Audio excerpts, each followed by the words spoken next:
एक गांव में गोपाल नाम का एक किसान रहा करता था। उसके पास जो जमीन थी वो उसमें अलग अलग फसल उगाया करता था। उसके पास एक बैल थी जिससे वो खेत में हल चलाता था और बैलगाड़ी में कभी कभी बांध देता था। बैल सारा दिन काम करके थक जाता था। कभी कभी उसे अपने मालिक पर बहुत गुस्सा आता था, पर कुछ नहीं कर सकता था। वो सोचता था कि एक दिन उसका भी समय बदलेगा।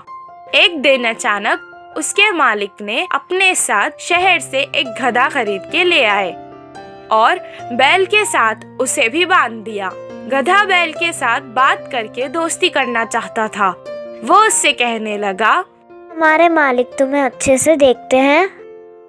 गधे की बात सुनकर बैल दुखी हो गया और अपना सारा हाल सुनाने लगा। ये सुनकर गधे ने कहा, अगर तुम्हें काम से बचना है तो मैं एक उपाय देता हूँ। इसी बात का वो इंतजार कर रहा था कि कोई उसे काम से बचने का उपाय दे। तुम खाना पीना छोड़ दो और बीमार होने का नाटक करो। इससे मालिक तुम्हें कोई काम नहीं देंगे। गधे की सलाह सुनकर अगले दिन से वो बैल वैसे ही करने लगा। ना खा रहा था, ना पी रहा था, ना ही खड़ सकने का नाटक कर रहा था। उसे बीमार देखकर किसान उसे छोड़कर अकेला ही खेत चला गया। वो वैसे ही सारा दिन तक बीमार होने का नाटक कर रहा था। 8 दिन बाद किसान ने उस तंदुरुस्त गधे को बैल की जगह अपने साथ खेत ले गया। जो काम वो बैल से करवाता था वो अब गधे से करवाने लगा।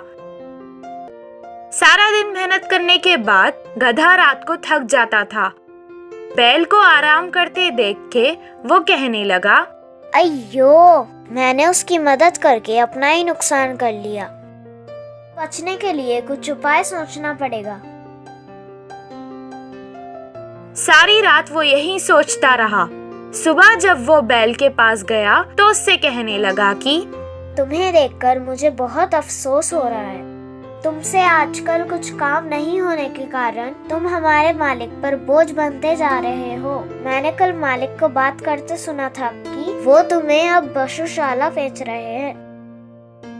गधे की बातें सुनकर वो सोचने लगा कि अब उसे अपना नाटक बंद कर देना चाहिए। अगले दिन से वो तंदुरुस्त होकर खाने और पीने लगा। उसे तंदुरुस्त देखकर किसान